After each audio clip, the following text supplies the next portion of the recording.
우리 이제 주중 예배를 다시 또 진행하도록 하겠습니다. 이제 시리즈로 신명기를 할 예정입니다. 지난번에 민수기까지 했고 이제 신명기를 하려고 합니다. 민수기는 이동의 책이라고 말씀을 드렸었어요. 예전에 얘기할 때 무빙에 대한 이동하는 그 내용. 그렇다면 신명기는 뭐라고 할까? 신명기는 뭐라고 할까라고 보면 경계에 선 이스라엘에게 주는 하나님의 메시지라고 할 수가 있습니다. 지금 신명기라는 그 책이 얘기하는 거는 이제 그림에도 나오다시피 이제 가나안 땅에 들어가기 바로 직전 모압 평야에서 이제 모세가 마지막 하나님의 말씀을 선포하게 되는 그런 새로운 세대에게 하나님 말씀을 선포하게 되는 그런 지리적인 특징이 있습니다. 바로 지금 경계에 서 있습니다. 넘어갈까 말까 하는 그 경계, 여기서 다음으로 갈까 말까 하는 그 경계에 서 있게 됩니다. 우리들의 삶도 때때로는 좀 이렇게 경계에 서 있다는 느낌을 받을 때가 있지 않습니까? 와우, 진짜 이걸 넘어갈 수 있을까? 그 미지의 세계, 앞으로 그 다음 단계를 가려면 용기가 필요한 단계, 그 경계에 서 있는 뭔가 도전을 해야 되는데 앞에 어마어마한 뭔가 도전해서 넘어가야 되고 극복해야 되는 그런 상황이 우리에게는 종종 다가옵니다.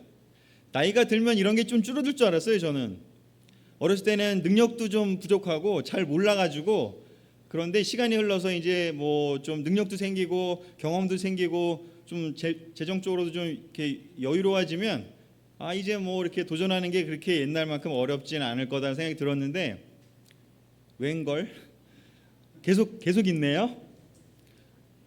계속해서 끊임없이 우리는 도전적인 상황이 생기는 것 같습니다.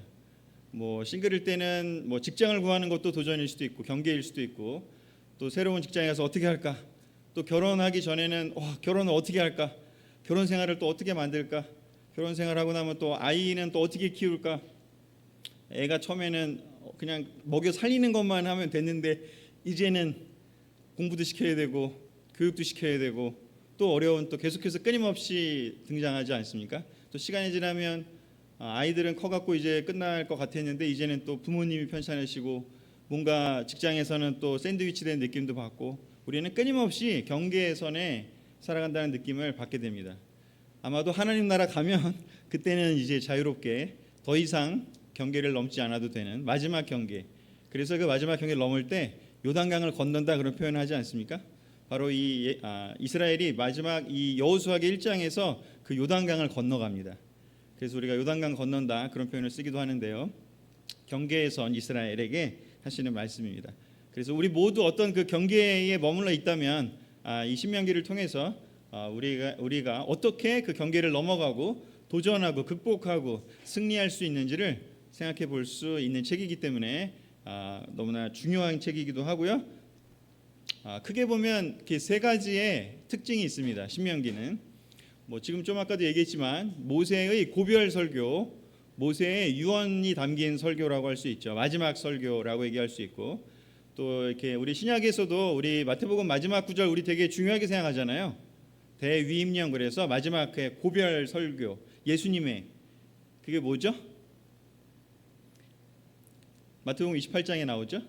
너희는 땅 끝까지 이르러 모든 사람을 내 제자로 삼고 아버지 아들과 성령의 이름 세례주고 제자 훈련해라, 이런 이야기가 바로 예수님의 그 대위임령이었고 유언적인 부분이었는데, 예수님은 능력이 많으시고 하나님의 아들이라서 본인이 하시고 싶은 얘기를 그렇게 아주 그냥 임팩트하게 딱 이렇게 남겨놓으셨는데 모세는 아주 길게 설교를 우리에게 남겨주었습니다.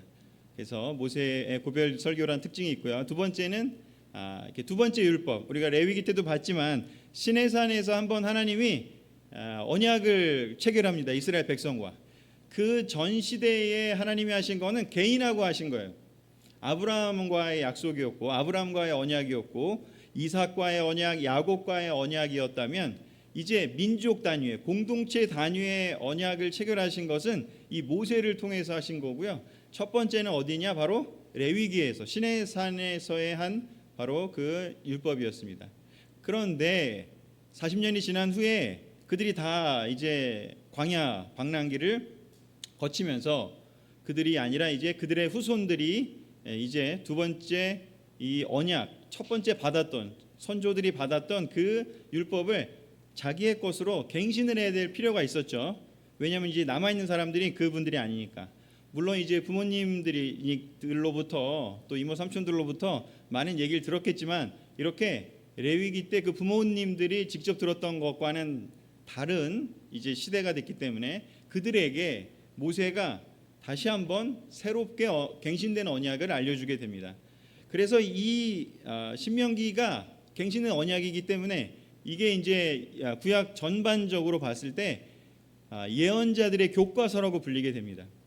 이제 모든 이 그 여호수아부터 그 뒤에 나오는 사사기, 뭐 왕정 시대, 나중에 이제 망하는 그 때까지 포함해서 예언자들의 교과서가 됩니다. 헌법이 됩니다. 이 신명기를 기준으로 모든 판단이 이루어지게 됩니다. 신명기대로 했으면 훌륭한 예언자, 신명기대로 했으면 훌륭한 왕이라고 얘기될 수 있고, 신명기를 어긋나게 하게 되면 그러면 이제 하나님 말씀에 따르지 않은 왕이 되고 예언자가 되게 되는 것이죠. 그래서 그 리트머스 시험지와도 같기도 하고요. 그리고 또한 신약에서도 신약이 율법을 폐지한 게 아니라 예수님이 완성하러 오시다고 하시잖아요. 그래서 이제 구약에서는 이제 갱신을 했다면 신약에서는 완전히 완성을 하시잖아요, 예수님이. 그래서 이제 예수님의 말씀이 이제 세 번째 율법이 되고, 소위 말하면 갱신의 추가 갱신, 이제 완전해지는 갱신이 되는데, 그것은 이제 이스라엘 백성만이 아니라 모든 민족을 향해서 갱신이 되는 거죠. 그런데 예수님하고 바울을 포함해서 신약 성경에 나오는 그런 여러 가지 구약을 인용하는 내용들이 나오는데, 가장 많이 인용한 책이 두 권을 꼽으라고 하면 뭐하고 뭘까요? 신약에서 인용한 구약 가장 많이 인용한 책. 네? 신명기, 이사야, 시편. 역시 훌륭하십니다. 신명기하고 세 개 얘기하라 그러면 진짜 다 나왔어요. 신명기, 이사야, 시편이에요. 근데 제가 두 개만 얘기하라고 했는데도 신명기, 이사야를 얘기하셨어요. 맞습니다. 그래서 예수님과 바울과 그 초대교회 형제자매들도 가장 많이 본 책이, 구약에서 가장 많이 그 참고한 책이 바로 신명기하고 이사야입니다. 그래서 이 신명기를 모르고서는 사실은 신약도 올바르게 이해할 수가 없는 거죠. 그래서 예수님도 이 신명기를 사용하셔서 광야에서 사탄과의 시험할 때도 신명기에 있는 세 구절을 가지고 사탄과의 전쟁에서 승리를 하시고 이제 시작하시는 것처럼 그만큼 신명기는 중요합니다. 그렇기 때문에 꼭 보시기를 바라고요. 그리고 제가 참고한 서적을 여러 권 드리면 너무 많을 수 있으니까 제가 한 권만 밴드에다 올려드릴 테니까, 이게 그냥 읽으면 되는 책 이상이기 때문에 좀 참고하시라고 참고서를 제가 밴드에 올려드릴 테니까 공부를 더 하시고 싶으신 분이 있다면 그 책을 같이 보시면 좋을 것 같습니다. 자, 그래서 경계의 선 이스라엘이라는 내용이 들어오게 되고요. 1장 1절에서 3절 같이 읽어볼까요? 시작. 이것은 모세가 요단강 동쪽 숲 맞은편 아라바 광야에서 이스라엘 백성에게 한 말이다. 시내산에서 세일산을 지나 가데스 바네아까지는 도보로 11일이 걸리는 거리였다.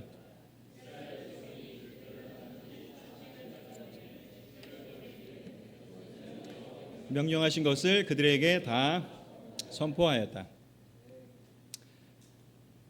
아까도 얘기했지만 모압 땅 아라바 광야에서 이스라엘 백성에게 말을 하고 있고요. 경계의 선에 있습니다. 그리고 11일 걸리는 거리로 지금 이동을 한 거죠. 시내산에서 레위기에서 시내산에 있었습니다. 그리고 가데스 바네아가 이제 오아시스거든요. 거기까지 걸어서 11일 걸리는 거리예요. 근데 몇 년이 걸려서 여기를 가죠? 지금 40년이 걸리는 거를 간 겁니다. 11일이면 도착할 수 있는 길인데 40년이 걸려요. 38년이 걸려요. 정확히는. 우리 그런 생각 해보신 적 있죠? 이렇게 어디를 이렇게 경계를 이렇게 넘어서지 못하면 그냥 계속 거기 머물러 있는 거. 나이가 든다고 그 경계를 그냥 시간이 흘러간다고 그대로 넘어가지 않는 것이 우리가 경험한 일들이 아닐까요? 그래서 어떤 것들을 경계를 못 넘어가면 11일이면 갈 길을 40년이 걸려서, 그리고 심지어 사실은 이 얘기를 듣는 지금 이 사람들은 새로운 사람들이에요. 11일 걸려서 갈 거리에 도달을 못한 사람도 수두룩해요. 우리도 그럴 수 있는 거죠. 하나님의 약속을 받고 이집트에서 탈출해서 새로운 땅을 가겠다는 희망을 갖고 왔지만 그 경계를 못 넘어선다면 그냥 그 못 넘어서고 이 세상에서는 끝날 수 있는 거죠. 물론 우리가 하나님 나라 갈 수 있는 약속을 받았기 때문에 하나님의 은혜로 천국에 갈 수 있는 희망은 있지만, 그럼에도 불구하고 이 세상에서 사는 동안 약속의 땅을 들어가 본다는 것은 너무너무 우리가 원하는 거고 해보고 싶은 일이 아니겠습니까? 근데 그런 거를 할 수 없는 사람들도 존재했고 또 할 수 있는 사람도 존재하는 거죠. 바로 그런 의미가 여기에 담겨 있고요. 그래서 모세는 여호와께서 명령하신 것을 새로운 세대들에게 이제 다 선포하게 됩니다. 그 내용이 신명기 전반에 나오게 됩니다. 지금 밑에 보면 이제 그 마운트 시나이라고 추정되는 그 쪽이 이렇게 아래쪽에 있는데, 저 카데스 바네아까지가 저렇게 위로 올라가는 11일 거리입니다. 근데 거기를 40년 동안 뱅글뱅글 38년 동안 뱅글뱅글 돌다가 이제 멈춰 있고요. 그 근처에 아라바 광야에서 이제 하나님 말씀을 다시 한번 듣고 그 다음에 이제 오른쪽 길로 해서 이게 위로 요단 강 위쪽으로 이제 올라가게 됩니다. 큰 그림을 보면, 자, 그래서 이 두 번째 언약을, 이 모세 고별 설교를 듣고 새로운 세대는 힘을 내고 용기를 내고 격려를 받아서 도전을 하게 되고 승리하게 되는 게 이제 여호수아 이야기죠. 그래서 어떤 얘기를 들었을까? 우리도 귀담아 듣고 깊게 잘 생각한다면 우리에게 지금 각자 개인에게도 달려있는 경계들, 넘어야 될 경계들, 도전들, 또 우리 교회 차원에서도 도전들 여러 가지가 있을 텐데 그런 것들을 넘어가기 위한 너무나 중요한 내용들이 들어 있습니다. 시적절한 그런 책이 아닐까 싶습니다. 자, 그래서 신명기 1장에서부터 해서 모세가 뭐라고 얘기하는지 오늘은 1장만 보도록 하겠습니다. 1장 1절, 1장 8절 같이 한번 읽어보겠습니다. 시작. 그곳은 나 여호와가 너희 조상 아브라함과 이삭과 야곱과 그 후손들에게 주기로 약속한 땅이다. 그러므로 너희는 가서 그 모든 땅을 차지하여라. 아멘. 모세는 그 새로운 백성들에게 이제 너희들이 지금 여기 멈춰 있지만 저 경계를 넘어가게 될 텐데 그 넘어가게 되기 전에 준비해야 될, 기억해야 될 내용이 있다라고 얘기를 하고 있습니다. 그 내용이 뭐냐면 아브라함과 시작했던 그 하나님의 약속을 상기시켜주고 있습니다. 우리 믿음의 출발점은 우리 그 후모 형제님이 너무 놀랍게 아브라함 설교를 해줬잖아요. 공교롭게도 연결이 되고 있어요. 우리 믿음의 출발점이 바로 그 아브라함이 실행했던 그 단순한 믿음이라고 얘기를 했어요. 그 큰 첫 번째 돌을 놓아야 뒤에 두 번째, 세 번째 돌들을 놓을 수 있다고요. 모세도 비슷한 얘기를 하고 있습니다. 바로 모세도 뭐라고 얘기하냐면 이 경계에 선 사람들에게 여기를 넘어가려면 우리가 기억해야 된다. 그냥 야, 할 수 있어, 열심히 하자, 야, 우리 이제 그 기술이 필요해, 전쟁 기술을 터득하자, 그러면서 막 거기서 막 체력 단련하고 뭐 전투를 준비하고 그런 거에 포커스한 게 아니라, 그런 것도 물론 필요하겠지만 더 중요한 거, 근본적으로 중요한 게 뭐냐면 하나님의 약속이라는 걸 우리가 기억하고 기억할 뿐만 아니라 그것을 기쁘게 받아들이는 게 필요하다. 그게 바로 믿음의 출발점인 아브라함과의 약속이에요. 하나님이 주겠다고 했습니다. 창세기 12장 1절에서 2절에 하나님이 아브라함에게 뭐라고 얘기하냐면 너는 내 고향과 친척과 집을 떠나서 내가 지시할 땅으로 가거라. 내가 너를 큰 민족의 조상이 되게 하고 너를 축복하여 내 이름을 크게 떨치게 하겠다. 너는 다른 사람에게 복을 끼치는 자가 될 것이다. 아멘. 바로 하나님의 이 백성들에게 해준 그 약속은 뭐냐면 너희가 큰 민족의 조상이 될 거고 너는 축복을 받을 뿐만 아니라 너를 통해서, 내가 널 축복하는 이유는 너를 통해서 다른 사람들을 축복하기 위해서다. 온 민족을 축복하기 위해서다. 우리 여기 제자 되셨잖아요. 우리 모두들 우리 축복받은 한 분 한 분 아닙니까? 우리 잠깐 얘기해 볼까요? 옆에 있는 사람들한테 당신은 축복받은 사람입니다. 당신은 축복받은 사람입니다. 정말 우리 축복받은 사람들이라고 생각이 듭니다. 근데 그 축복을 왜 주셨는지를 기억해야 돼요. 우리 축복 받았다고 하면 너무 좋잖아요. 근데 하나님이 왜 주냐면 야, 그냥 너만 축복받고 너만 잘 살아라, 그렇게 주신 게 아니라는 거예요. 하나님이 이스라엘 백성을 선택한 이유도 뭐냐면 이스라엘 백성을 통해서 온 세상에 복을 끼치는 자가 해주기 위해서 그 사람을 먼저 선택한다라는 거죠. 한 번에 쫙 다 축복을 주면 좋을 텐데 이게 현실적으로 불가능하니까 하나님은 이스라엘을 선택해서, 아브라함을 선택해서 그 다음 그를 통해서 다른 사람들에게도 그가 받은 것들을 나눠주게 하기 위해서 바로 이 약속을 주셨습니다. 그리고 세 번째, 궁극적으로는 그 사람이 살 수 있는 터전, 땅을 줄 거라고 얘기를 하고 있어요. 우리가 살 수 있는 그 기반을 줄 거라고요. 그래서 하나님의 약속은 크게 세 가지가 들어있어요. 백성들이, 우리 후손들이, 사람들이 모일 거고요, 하나님의 사람들이 모일 거고요, 또 하나님의 사람들은 다른 사람들을 축복하기 위한 그러한 하나님의 복을 받은 사람들이고요, 그리고 그 사람들이 함께 모여서 먹고 살 수 있고 활동할 수 있는 땅을 주시겠다는 거죠. 그래서 우리 교회로 생각해 본다면 우리가 교회에 형제자매들을 하나님이 불러 모아 주셨습니다. 교회에 하나님이 형제자매들을 불러 모아 주셨습니다. 사람들이 물론 열심히 초대했지만 하나님이 불러주셨기 때문에 우리가 여기 모인 거죠. 아브라함에게 약속하신 것 때문에 저는 우리가 이렇게 모였다고 생각합니다. 우리 서로 사실은 아무 관계 없었잖아요. 근데 이렇게 인사도 나누고 매주 만나서 교제도 하고 바이블톡에서 패밀리그룹에서 모여서 여러 가지 깊은 얘기도 하고 우리가 사실은 서로 이렇게 관계를 맺을 이유가 전혀 없습니다. 근데 하나님의 약속 때문에 하나님이 우리를 이렇게 저렇게 불러 모으셔서 우리가 지금 함께 있다고 생각이 듭니다. 이 교회도 바로 출발점이 어디였느냐? 하나님의 약속이 있었기 때문인 것이다. 이 땅의 교회를, 그리스도의 교회를 왜 세우려고 하셨을까요? 교회가 그냥 커지고 교회 모여서 잘 먹고 잘 살고 신나게 재밌게 노래 부르고 즐겁게 게임하고 놀고 우리끼리만 즐거우라고 우리를 부르셨을까요? 그렇지 않죠. 우리를 통해서 우리가 먼저 은혜 받고 우리가 먼저 치유받고 그리고 주위에 있는 사람들에게도 우리가 받은 것을 나눠주라고요. 우리가 먼저 하나님 나라의 그 정의가 무엇인지, 의로움이 무엇인지를 배우고 그리고 우리가 사회에서, 회사에서, 학교에서 또 동네에서 그런 정의로움을 우리 또한 지키고 보여주라고요. 그걸 통해서 다른 민족들에게 또 세상 사람들에게 영향을 주기를 원하셨습니다. 그런 것들을 하면 하나님이 우리가 먹고 살 수 있는 건 책임지겠다고요. 신약 성경에도 여러 번 얘기하지 않습니까? 하나님께서 나와 하나님 말씀을 위해서 헌신하면 이 세상에서도 내가 100배나 축복을 주고 물론 핍박도 받을 거다. 물론 고난도 받을 거다. 하지만 이 세상에서 100배의 축복을 받고 또 하나님 나라도 갈 거라고요. 우리 여전히 그런 하나님의 약속을 기쁘게 여기시고 감사하게 여기시고 우리가 왜 여기에 있는지 그 기반, 그 뿌리, 그것을 우리가 굳게 붙잡아야 됩니다. 그걸 잊어버리게 되면 인간적이 되고요, 그리고 이기적이 되고요, 그리고 정의로움도 사라지고 그리고 그냥 나의 심리적 평안과 그냥 뭔가 좀 재밌고 그냥 좀 여유로운 삶을 살다가 그냥 이런저런 어려움 없이 살다가 하늘나라 가고 싶다. 그냥 이런 어떻게 보면 하나님이 정말 기대했던 그 목표의 삶은 우리는 못 살고 이 세상을 그냥 떠나게 될 수도 있는 거죠.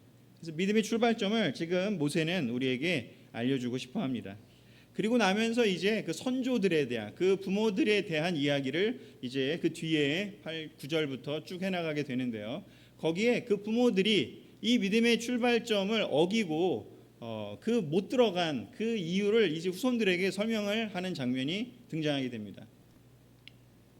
바로 24절부터 46절에 자세하게 나오는데요. 여기에 그들이 못 들어가게 된 이유를 이제 후손들에게 알려주고 있습니다. 너희들은 이제 그 경계를 넘어 들어가야 되는데, 그 부모들이 하지 못했던 그 일을 해내야 되는데, 기억해야 될 것은 바로 그 아브라함에게 했던 그 약속이고, 또한 반복하지 말아야 될 것은 또 무엇이냐? 바로 이 세 가지가 있음을 얘기해주고 있습니다. 하나님의 약속을 기억하지만 사탄은 끊임없이 그 전 세대도 그렇고 그리고 이 지금 남아있는 새로운 세대도 그렇고 끊임없이 약속의 땅을 못 들어가게 하기를 원합니다. 그렇기 때문에 계속해서 이 세 가지를 그 사람들에게 유혹으로 주게 되는데, 그 세 가지가 무엇이었는지, 그 첫 세대가 넘어가지 못한, 경계를 넘지 못한 그 세 가지 그 사탄의 계략, 그것이 무엇인지 첫 번째는 원망입니다. 26절, 27절에 나와 있고요. 두 번째는 두려움입니다. 28절에 나와 있고요. 세 번째는 29절, 32절에 믿지 않는 마음을 얘기하고 있습니다. 좀 디테일하게 들어가 보면요. 26절, 27절을 같이 읽어보겠습니다. 시작. 그러나 여러분은 그 땅에 들어가기를 싫어하며 여러분의 하나님 여호와의 명령을 거역하고 천막 안에서 이렇게 불평하였습니다. 여호와가 우리를 미워하여 아모리 사람들의 손에 다 죽게 하려고 우리를 이집트에서 이곳으로 끌고 왔다. 모세가 첫 번째로 그들이 경계를 못 넘고 하나님의 약속을 경험하지 못하게 된 이유로 얘기하는 첫 번째가 뭐냐면 원망하고 불평하고 비난하고 거역하는 그 문제점을 얘기하고 있습니다. 하나님의 약속 때문에 이집트에서 빠져나와서 고생하면서 왔는데 그냥 빠져나오는 첫 단계만 생각했던 것 같아요. 근데 그냥 빠져나오기만 하면 그냥 패러다이스가 있을 줄 안 거죠. 세례만 받으면 모든 게 다 행복하고 아무 문제도 없을 줄 알았던 거죠. 그런데 여긴 광야였고요. 또 도전을 해서 극복해야 될 약속의 땅 가나안이 있었는데 막상 가나안 땅이 그냥 아무도 없고 무주공산에 그냥 젖과 꿀이 흐르기만 하고 아무런 도전이 없는 파라다이스인 줄로 생각했던지 모르겠습니다. 그런데 막상 거기는 극복해야 되는 많은 일들이 있습니다. 우리도 저도 세례받고 나면 성령을 받고 성령을 선물로 받고 또 말씀대로 큐티하고 기도하고 그러면 모든 일이 다 돈도 잘 벌리고 승진도 하고 애들은 막 그냥 알아서 무럭무럭 그냥 알아서 똑똑하게 막 공부 잘해서 좋은 대학 가고 그냥 교회는 맨날 그냥 행복하고 그런 줄만 알았습니다.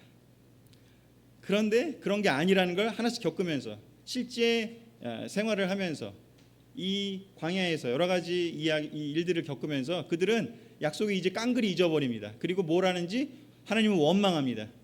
물론 시작은 사람들에 대한 원망으로 했겠죠. 모세를 원망하고 뭐 여러 가지 지도자들을 원망했겠죠. 하지만 그것은 궁극적으로 하나님에 대한 원망이 됩니다. 그리고 하나님에 대해서 여기는 뭐라고 얘기하는지 오해까지 합니다. 이제 하나님이 우리를 미워해갖고 여기로 온 거야. 그 탈출할 땐 이런 마음 아니었잖아요. 하나님, 우리를 구해주세요. 여기 너무 힘들어요. 이집트 너무 힘들어요.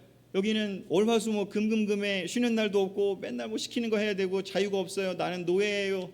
너무 구원해 주세요라고 시작을 했는데 이제 와서 봤더니 하나님이 우리를 미워해서 오게 된 거야.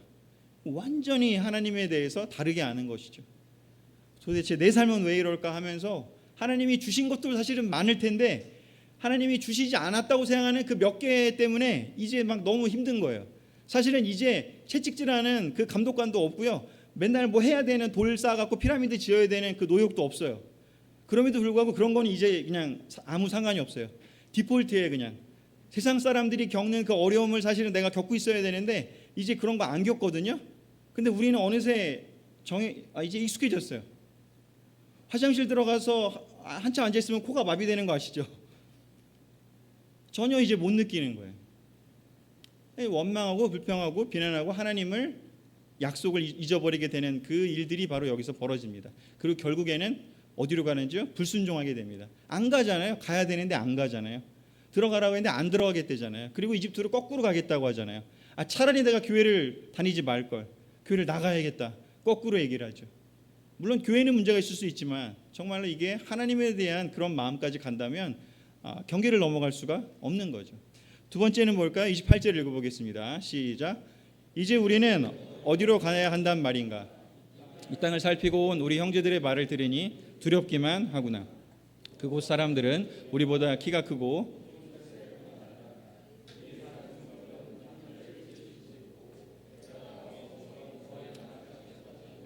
어쩌면 좋을까? 두 번째로 모세가 얘기하는 것은 무엇인지 세상을 두려워하는 것. 거기에 두려움이 있고 심지어 열등감도 생깁니다. 이제 자기 자신을 봅니다. 두려움과 열등감은 무엇일까요? 두려움은 뭐냐면 앞에 있는 그 난관들, 그 도전들, 그 극복해야 될 대상들을 보는 거죠. 그게 너무 커 보여요. 이제 하나님보다 더 커요. 사실은 하나님의 약속 때문에 왔기 때문에 하나님의 약속을 먼저 잘 기억하고 있으면 그 다른 것들이 작을 거예요. 그런데 이제는 하나님은 없어지니까 그 현실이 보이는 거죠. 이제 그들을 이 땅에 있는 저걸 어떻게 정복하지? 저걸 어떻게 넘어가지? 우리에게도 너무 많은 그런 것들이 있지 않습니까?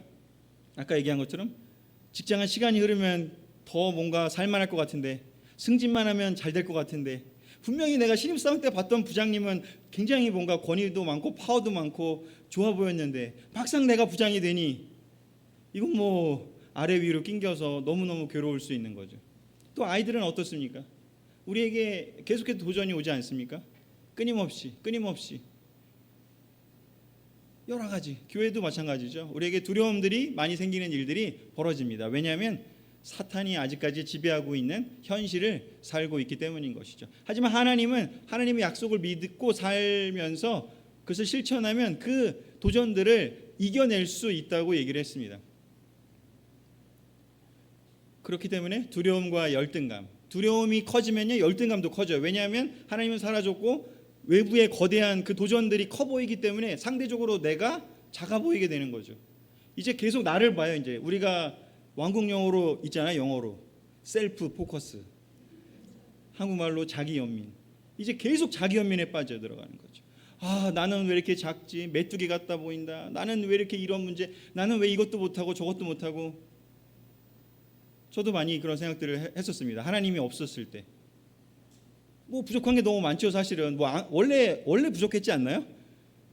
근데 마치 원래 부족하면 안 되는 사람인 것처럼 말도 못하는 것 같고 외모도 마음에 안 들고 이제는 체력도 안 되고 뭐 여러 가지 부족한 게 많죠. 노래도 못하고 뭐 여러 가지, 기억력도 점점 떨어지고 여러 가지 열등감들. 세상 사람들은 교회 안 다니고 하나님 말씀과 상관없이 사는 사람들은 막 잘 나가는 것 같은데 점점 열등감, 비교하면서 그 결과는 계속 마지막은 항상 뭔지 거역하는 거죠. 안 가요. 하나님이 가라 그래도 안 갑니다.